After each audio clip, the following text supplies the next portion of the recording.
Hello नमस्ते। हम नूतन कर अपन पूरा मिथिलावासी के गोर लगे छी।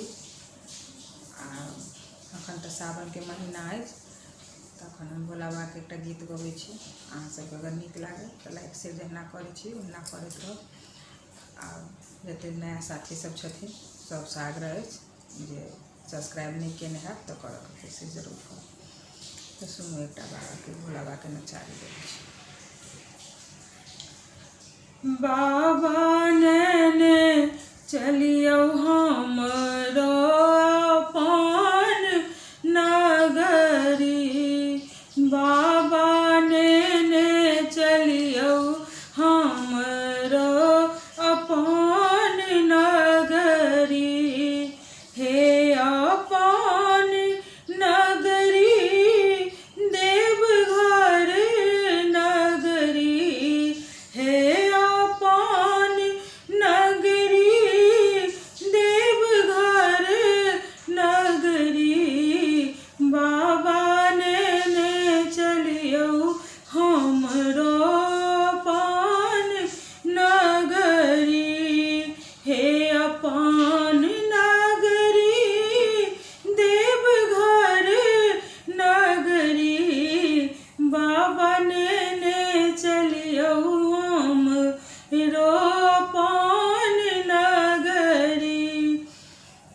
अंगना बहारब बाबा घर बाबा रब, अंगना बहारब बाबा घर बाबा रब, और बहारब अहाँ के देहरी आहे, और बहारब अहाँ के देहरी।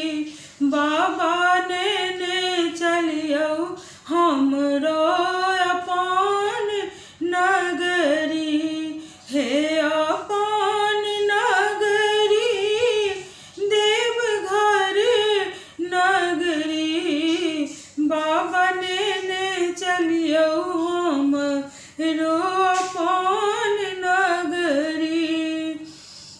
अहाँ के नगरी बाबा गंगा नहाएब, अहाँ के नगरी बाबा गंगा नहाएब, जल भरब गगरी आहे, जल हम भरब गगरी।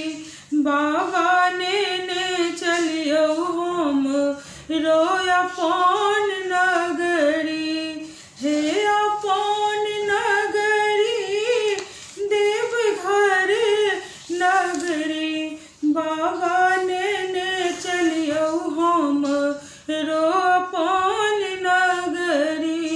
कार्तिक गणपति गो देखेलाएब, कार्तिक गणपति गो देखेलाएब, भांग पिसाब रगरी आहे, भांग पिसाब रगरी।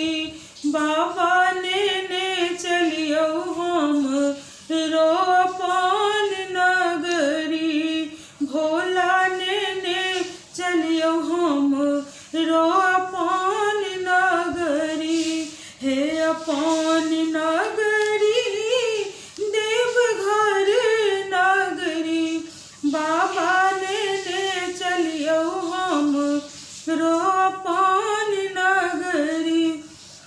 अहाँ के नगर में बाबा घूमी फिरी आएब, अहाँ के नगरी बाबा घूमी फिरी आएब, जीवन सफल होयत हमरो आहे,